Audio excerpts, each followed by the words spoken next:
السلام علیکم ورحمۃ اللہ وبرکاتہ۔ ایک بات کے بارے میں بڑا پوچھا جا رہا ہے کہ شب معراج پہ کون سی عبادت کی جائے اور کیا اس کا کوئی روزہ ہے یا نہیں، بلکہ بعض ساتھی تو پوچھتے ہیں کہ شب معراج کا روزہ کب ہے۔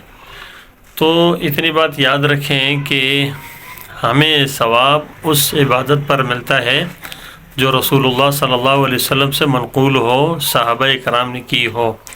اگر رسول اللہ صلی اللہ علیہ وسلم سے کوئی عبادت منقول نہیں، صحابہ کرام نے نہیں کی، تو اس پر ثواب کی امید نہیں رکھنی چاہیے، اور ایسا کام نہیں کرنا چاہیے کہ انسان جو ہے نا اس کو ثواب سمجھ کے یا عبادت سمجھ کے یا سنت سمجھ کے اس کو کرے، اور وہ سنت ہوگا نہیں تو بجائے جو ہے نا ثواب کی الٹا انسان کو گناہ ملے گا۔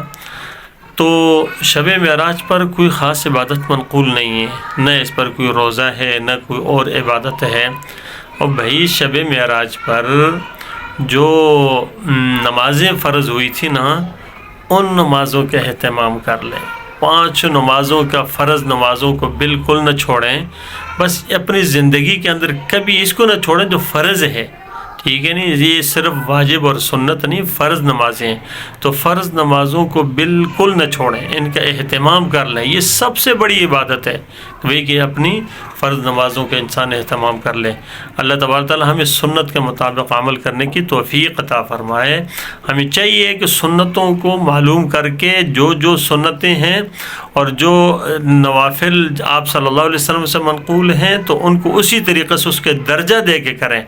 سنت کو سنت کا درجہ دیں، مستحب کو مستحب کا درجہ دیں، واجب کو واجب کا درجہ دیں، فرض کو فرض کا درجہ دیں، ٹھیک ہے نہیں؟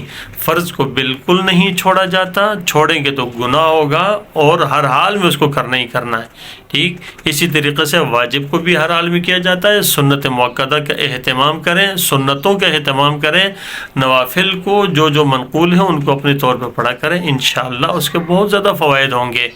اور انسان کو جب عمل اپنے درجے میں رکھ کے جب انسان کرے گا نا تو پھر انشاءاللہ بہت ثواب ملے گا۔ اللہ تبارک تعالیٰ ہمیں سنت کے مطابق اعمال کرنے کی توفیق عطا فرمائے۔ السلام علیکم ورحمۃ اللہ وبرکاتہ۔